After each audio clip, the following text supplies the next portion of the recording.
નમસ્કાર. Oxford school of સાયન્સના commerce ડિપાર્ટમેન્ટમાં આપ સર્વનું હાર્દિક સ્વાગત છે. વિદ્યાર્થી મિત્રો, આપણે જોઈ રહ્યા છીએ ચેપ્ટર નંબર 5 ઈ કોમ્યુનિકેશન, અને એના અંતર્ગત આજે આપણે ઈમેલના ઉદાહરણ જોવાના છીએ. અગાઉના લેક્ચરોની અંદર આપણે જોઈ ગયા છીએ એ કોમ્યુનિકેશનનું મહત્ત્વ શું છે, અને આ મહત્ત્વના અકોર્ડિંગ કઈ કઈ બાબતો, કયા કયા સ્વરૂપો જે છે એ કોમ્યુનિકેશનના સંદર્ભમાં આવે છે. એ કોમ્યુનિકેશન શું છે, માહિતી સંચારથી કઈ રીતે અલગ પડે છે, કોમ્યુનિકેશન શબ્દ છે એનાથી કઈ રીતે અલગ પડે છે, કઈ બાબતનો સમાવેશ કરવામાં આવે છે, આ બધી જ બાબતોને લઈ અને પછી આપણે એ કોમ્યુનિકેશન વિશે અભ્યાસ કર્યો છે, એના સ્વરૂપો વિશેની ચર્ચાઓ કરી છે. અને એના સ્વરૂપો એટલે કે ઈમેલ, વેબસાઇટ, ઓડિયો છે, ઇન્સ્ટન્ટ મેસેજીસ છે, વિડીયો છે, ટેક્સ્ટ મેસેજીસ છે, એના વિશેની વાત કરી. આપણા અભ્યાસક્રમમાં બધા પૈકી ઈમેલ એક ભણવામાં આવે છે. ઈમેલ વિશે આપણે વ્યવસ્થિત વાત કરી. ભાઈ, ઈમેલ કોને કહેવાય, ઈમેલમાં કઈ કઈ બાબતોનો સમાવેશ થાય છે, ઈમેલનું પૂરું નામ શું છે, કયા કયા માધ્યમોથી આપણે ઈમેલ મોકલી શકીએ છીએ, કોને મોકલી શકીએ છીએ, કઈ બાબતો અગત્યની છે. કે ભાઈ, ઈમેલ મોકલવો હોય તો પહેલી વસ્તુ એક તમારું ઈમેલ એડ્રેસ હોવું જોઈએ. ઈમેલની સેવા આપતી ગૂગલ અથવા યાહુ જેવી જે વેબસાઇટ છે એના ઉપર તમારું પહેલાં એડ્રેસ પસંદ કરવું, પહેલાં એમાં એકાઉન્ટ બનાવવું, એમાંથી એડ્રેસ પસંદ કરી અને પછી સાંકેતિક ભાષા એટલે કે પાસવર્ડ નિયત કરવામાં આવે અને પાસવર્ડનો ઉપયોગ કરીને ઈમેલ એકાઉન્ટ સુધી પહોંચાય છે. ઈમેલના વપરાશ માટે મોકલનાર અને મેળવનાર બંને પક્ષે ઇન્ટરનેટની આવશ્યકતા હોવી જોઈએ. અને કોમ્પ્યુટરથી બીજા કોમ્પ્યુટર, મોબાઈલ ફોનથી મોબાઈલ ફોનમાં, કોમ્પ્યુટરથી મોબાઈલ ફોનમાં, મોબાઈલ ફોનથી કોમ્પ્યુટરની અંદર, આ રીતે ચારે રીતે તમે ઈમેલ જે છે મોકલી શકો છો. એટલે બંને પાસે મોબાઈલની ઇન્ટરનેટની સુવિધા, ઈમેલ એડ્રેસ હોવું જોઈએ, બંને પાસે ઈમેલનું અકાઉન્ટ હોવું જોઈએ, તો થઈ શકે, બાકી થઈ શકે નહીં. તો આટલી બાબતો છે. ઈમેલ લખતી વખતે ધ્યાનમાં રાખવાની બાબતો આપણે અભ્યાસ કર્યો કે ઈમેલ લખતી વખતે મેળવનાર અને લખનારના પત્ર વ્યવહારના સરનામાને બદલે ઈમેલ એડ્રેસનો ઉપયોગ થાય છે. કોઈ સરનામા ઉપર નથી લખતા, પણ ઈમેલ એડ્રેસ ઉપર લખીએ છીએ. ઈમેલ મેળવનાર એક કરતાં વધુ હોય તો ઈમેલ એડ્રેસને સીસી તરીકે લખવાના હોય છે, એટલે કે કાર્બન કોપી તરીકે લખવાના હોય છે. બધા મેળવનારને એકબીજા અંગે જાણ થાય માટે સીસીનો ઉપયોગ કરવામાં આવે છે. ઈમેલ મેળવનાર બધા પૈકી અમુક મેળવનારને બીજા કોને ઈમેલ એડ્રેસ મોકલ્યો છે અંગેની જાણ થાય એ માટે ઈમેલ લખનાર ઈચ્છતા હોય તો BCC કરી શકે છે, બ્લાઇન્ડ કાર્બન કોપી તરીકે એને ઓળખી શકે છે. આપણે લાસ્ટ લેક્ચરમાં જોઈ ગયા છે બધી વસ્તુઓ. રિપીટ કરવાનું કારણ એક જ છે કે એનાથી તમે અવગત થાવ સારી બાબતોથી, એટલા માટે તમને અમે રિપીટ કરીએ છીએ. ઈમેલના તારીખનો ઉલ્લેખ અલગથી કરવાનો હોતો નથી, પરંતુ ઈમેલની પ્રથા અનુસાર આપોઆપ જ તારીખ જે છે એની અંદર આવી જાય છે. ઈમેલમાં વિષય તમારે અવશ્ય લખવાનો છે કે ભાઈ અમે આ વિષયથી, ઈમેલ આપણે પત્રમાં કેમ લખીએ છીએ વિષય, એ જ રીતે ઈમેલમાં પણ વિષય લખવો જરૂરી છે. ઈમેલમાં સંબોધન હોવું જરૂરી છે. લખાણ ખૂબ ટૂંકું અને સ્પષ્ટ હોવું જોઈએ. અંતમાં ઈમેલ લખનારે પોતાનું પૂરું નામ, કંપનીનું નામ ને સંપર્કની વિગતો લખવાની હોય છે. સંપર્કની વિગતો સહીના ભાગરૂપે પહેલેથી તૈયાર હોય તો દરેક ઈમેલમાં આપોઆપ આવી જાય છે, પછી તમારે એને લખવી પડતી નથી. ઈમેલમાં જોડાણ તરીકે એટલે કે એટેચમેન્ટ તરીકે તમે લેખિત કોઈ વસ્તુ મોકલી શકો છો. એટેચમેન્ટમાં દ્રશ્યો, કોઈ ચિત્ર હોય એને મોકલી શકો છો. શ્રાવ્ય વસ્તુ છે એને પણ મોકલી શકો છો. ઓડિયો પણ તમે ઈમેલ કરી શકો છો. જો ઈમેલમાં કોઈ જોડાણ મોકલતા હોય તો એનો ઉલ્લેખ કરવાનો કે અમે આ જોડાણ મોકલીએ છીએ, અને મોકલતા પહેલાં ઈમેલનું લખાણ પહેલી વાર વાંચી લેવું, કારણ કે એમાં કોઈ સુધારા પછી થતા નથી. એટલે ઈમેલમાં આટલું ધ્યાન રાખવાનું છે. હવે ઈમેલના ઉદાહરણ જોઈએ, શરૂઆત કરીએ. નંબર 1, ઈમેલનું ઉદાહરણ 1 આપણે જોઈએ તો આપણી પાસે છે કે આલ્ફા સાયકલ્સ ભરૂચ વતી હેલ્ધી સાયકલ મેન્યુફેક્ચરિંગ નોએડાને 300 સાયકલ ખરીદવા માટેનો ઓર્ડર આપતો ઈમેલ લખવાનો છે. અહીંયા આપણને આપ્યું છે આલ્ફા સાયકલ ભરૂચ વતી હેલ્ધી સાયકલ મેન્યુફેક્ચરિંગ નોએડાને 300 સાયકલ ખરીદવા માટેનો ઓર્ડર આપતો ઈમેલ લખવાનો છે. ચાલો આપણે શરૂઆત કરીએ. હું અહીંયા મોટું ડ્રો કરું છું, તમારે પણ ડ્રો કરવાનું છે. હંમેશા આ લીટી જે છે એ પેન્સિલથી અને સ્કેલનો મદદ કરવો. અહીંયા આપણી પાસે પેન્સિલ કે સ્કેલ નો ઉપયોગ કરીને તમે કરો તો એ વધારે સારું દેખાઈ શકે છે. અને પરીક્ષામાં પેન્સિલથી ડ્રો કરેલું હશે એના જ માર્ક મળે છે. 2 આપણે કોને લખવાની છે તો કે હેલ્ધી સાયકલને મોકલવાની છે.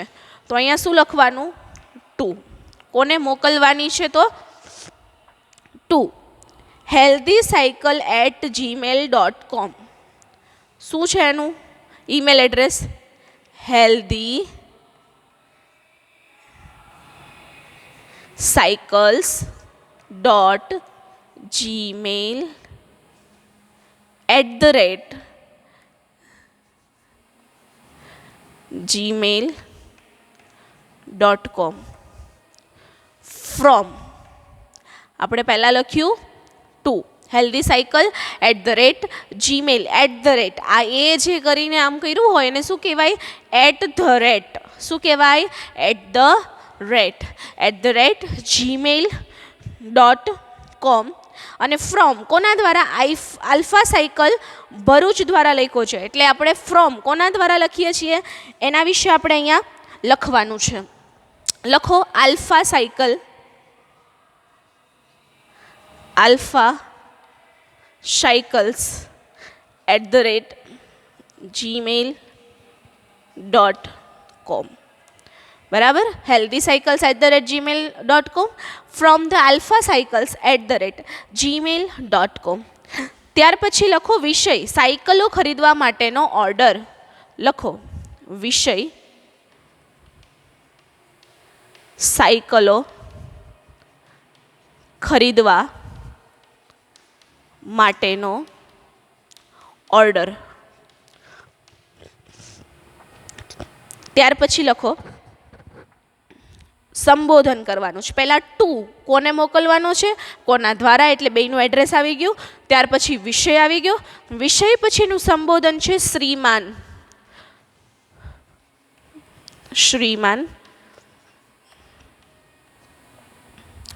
હવે લખો આપની ગુણવત્તાયુક્ત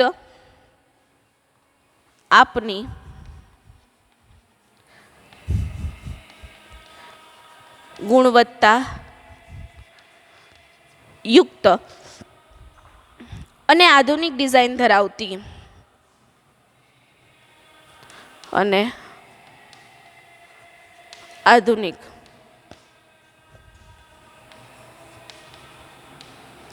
સુવિધા ધરાવતી. બરાબર? ત્યાર પછી શું છે? સાયકલોથી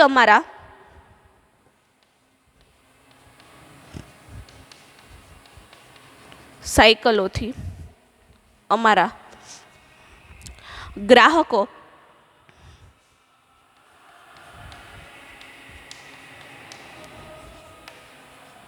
ખૂબ જ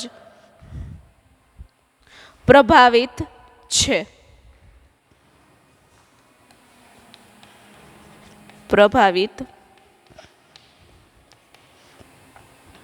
અને આપની સાયકલોનું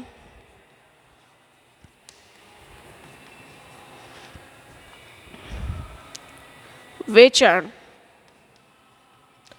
અમારા વિસ્તારોમાં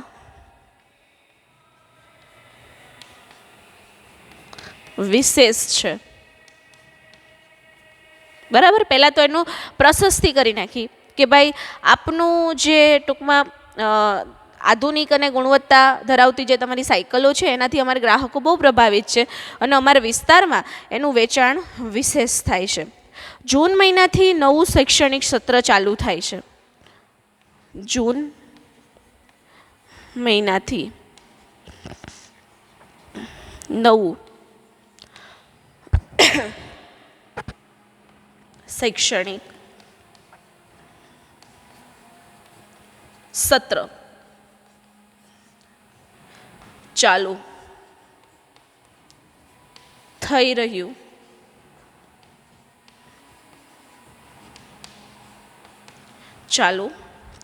જૂન મહિનાથી નવું શૈક્ષણિક સત્ર ચાલુ થઈ રહ્યું છે. આથી સાયકલો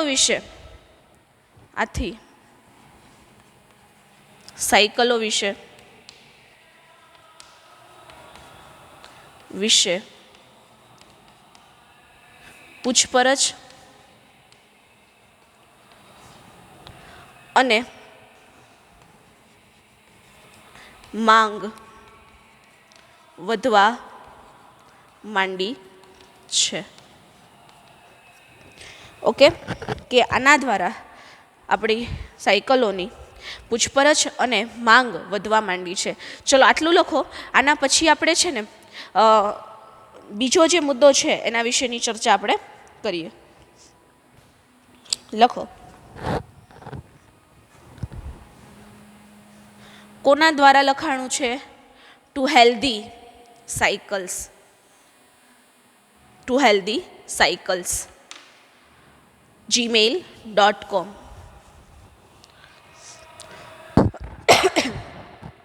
લખો ફ્રોમ alpha cycles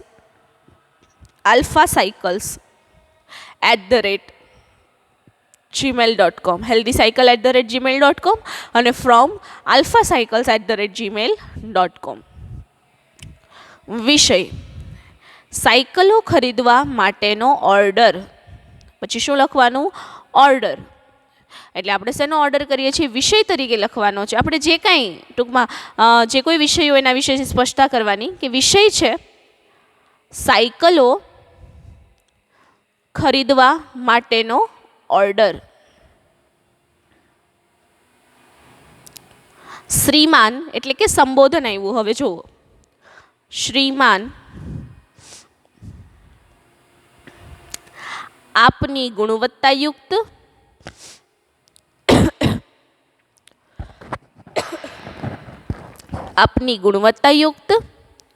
અને આધુનિક સુવિધા ધરાવતી સાયકલોથી અમારા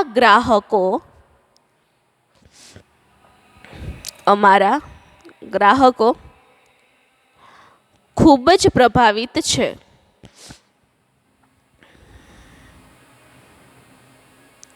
અને આપની સાયકલોનું વેચાણ અમારા વિસ્તારોમાં વિશેષ છે. આપની સાયકલોનું વેચાણ અમારા વિસ્તારોમાં વિશેષ છે. જૂન મહિનાથી નવું શૈક્ષણિક સત્ર ચાલુ થઈ રહ્યું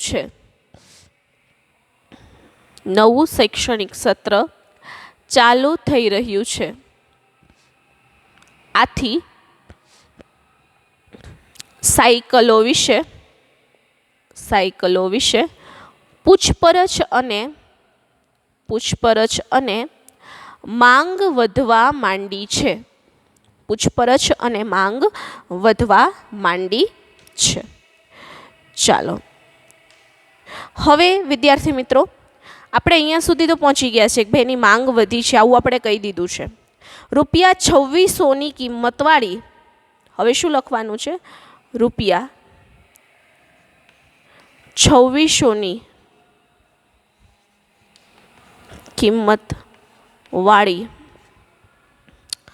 કિંમતવાળી smart boy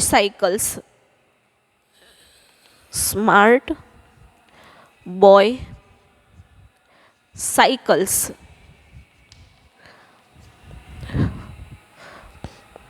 model number SB18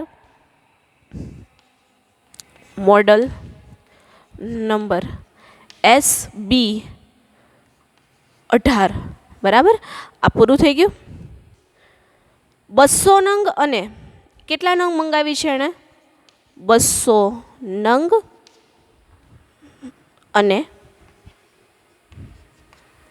ત્યાર પછી એણે શું ઓર્ડર આપ્યો છે કે 2800ની કિંમતવાળી અને રૂપિયા 2800ની કિંમતવાળી સ્માર્ટ ગર્લ્સ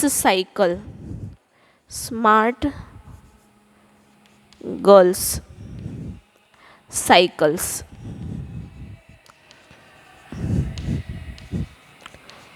મોડલ નંબર પછી આપણે લખવું પડે કે ભાઈ એની મોડલ નંબર શું છે, SB18.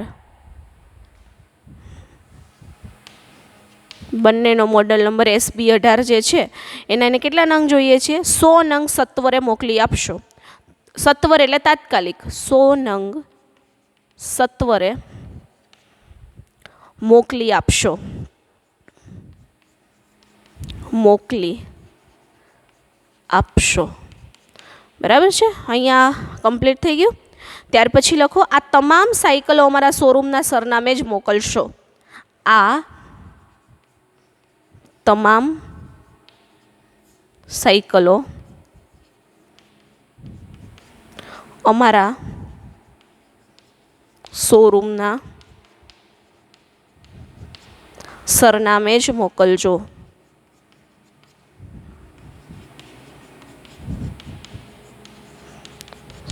સરનામે જ મોકલશો. જેના નાણાંની ચૂકવણી જેના નાણાંની ચૂકવણી કેવી રીતે કરવાની છે જો એની પણ ચર્ચા છે કે આપના બેંક ખાતામાં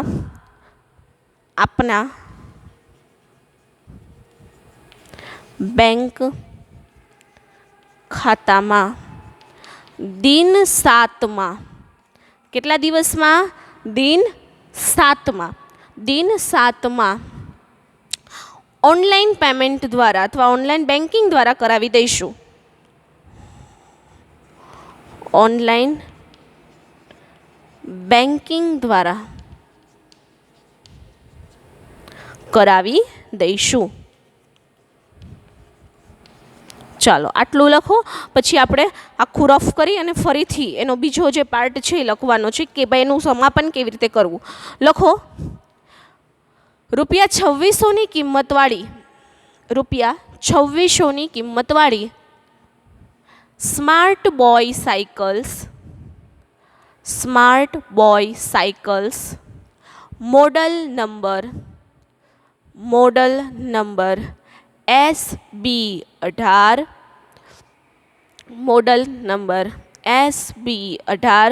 200 નંગ અને રૂપિયા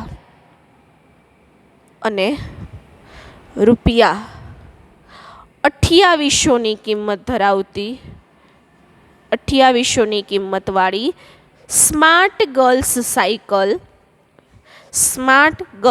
સાયકલ્સ મોડલ નંબર SB18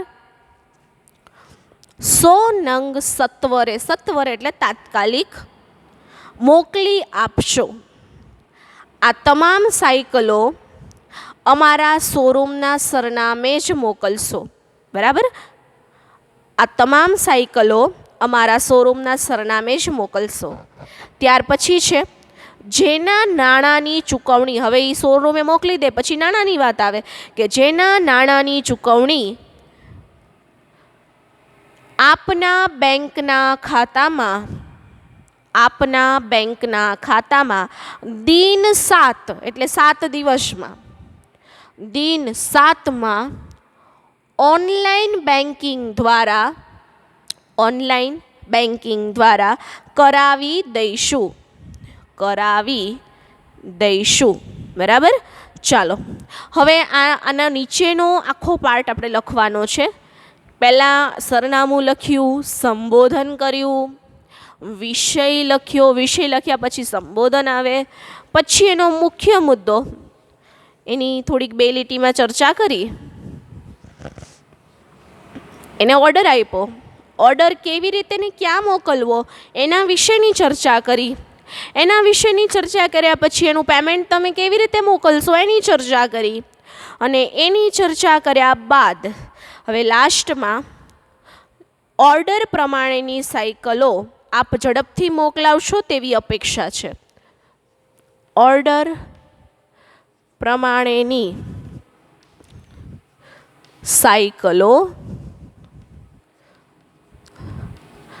આપ ઝડપથી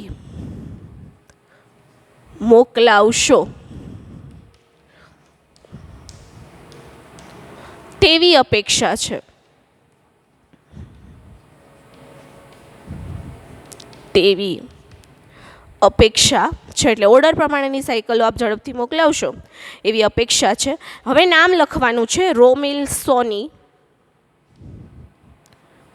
આપણે લાસ્ટ લખ્યું હતું ને કે આપણે નામ લખવાનું કેવી રીતે લખવાનું. હવે છેલ્લે આપણે જે પહેલાં નામ લખતા હતા પત્રોમાં ઈમેલમાં છેલ્લે લખવાનું છે. લખવાનું રોમિલ સોની. નામ જે લખવું હોય એ. શું હોદ્દો છે એનો? તો એ માલિક છે કંપનીનો. આલ્ફા સાયકલ્સ આપણી કંપનીનું નામ એટલે કે આલ્ફા સાયકલ્સ ભરૂચ. બરાબર. આલ્ફા સાયકલ્સ ક્યાં છે? ભરૂચ છે. અથવા તો તમે આવું ન લખતા આલ્ફા સાયકલ્સ ખાલી લખી અને અહીંયા એનું એડ્રેસ લખી શકો ટૂંકમાં તો કે પંચબત્તી ભરૂચ. ઓકે. આ લખ્યા પછી મોબાઈલ નંબર અંદર લખી દેવાનો છે આપણે. એનો સંપર્ક શું છે? તો કે મોબાઈલ નંબર લખો 989889XX. 1 2 3 4 5 6 7 8 9 ને 10. 10 આંકડાનો મોબાઈલ નંબર હોવો જોઈએ. અને અહીંયા આ તમારો ઈમેલ જે છે એને તમારે અહીંયા પૂરો કરી નાખવાનો છે. શું કરવાનું છે? ઈમેલને ત્યાં પૂરો કરી નાખવાનો છે. એટલે આ એક ઈમેલ જોઈ ગયા આપણે. ચાલો હવે તમે લખી નાખો આટલો બીજો ભાગ જે મેં લખાવ્યો છે. તમારે એનો કટકો નથી કરવાનો કારણ કે તમારે તો આખું પેજ હશે. મારી પાસે પેજ નથી, બોર્ડ છે, એટલા માટે મેં આ રીતે લખ્યું છે. લખો ઉપર ઓર્ડર પ્રમાણેની સાયકલો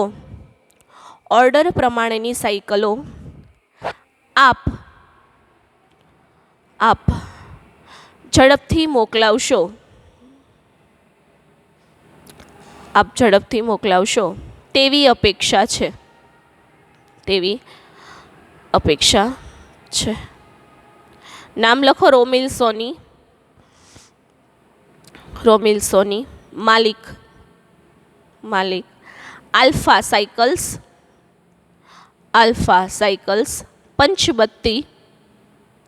પંચબત્તી ભરૂચ. Mobile number 989889XX. તમારે જે લખવું હોય તમે લખી શકો છો. બરાબર છે. એટલે આ મોબાઈલ નંબર અને અહીંયા જ તમારું જે ઈમેલ છે એને પૂરું કરી નાખવાનું. એટેચમેન્ટ મોકલતા હોય તો તમારે અહીંયા એટેચમેન્ટ કરી અને આખી વિગતો તમારે એની સાથે મોકલી શકો છો. પ્રાઇસ લિસ્ટ મોકલવું હોય, કોઈ પ્રાઇસ લિસ્ટ માંગી હોય તો પ્રાઇસ લિસ્ટ મોકલી શકો, ઓડિયો મોકલી શકો, વિડીયો મોકલી શકો, ફોટા મોકલી શકો, આપણી કંપનીના પેમ્પલેટ્સ મોકલી શકાય. એને સાયકલ કોઈને બતાવી હોય તો એનો કેટલેગ પણ મોકલી શકો છો તમે. આટલી વસ્તુઓ તમે એની સાથે એટેચ કરીને તમે મોકલી શકો છો.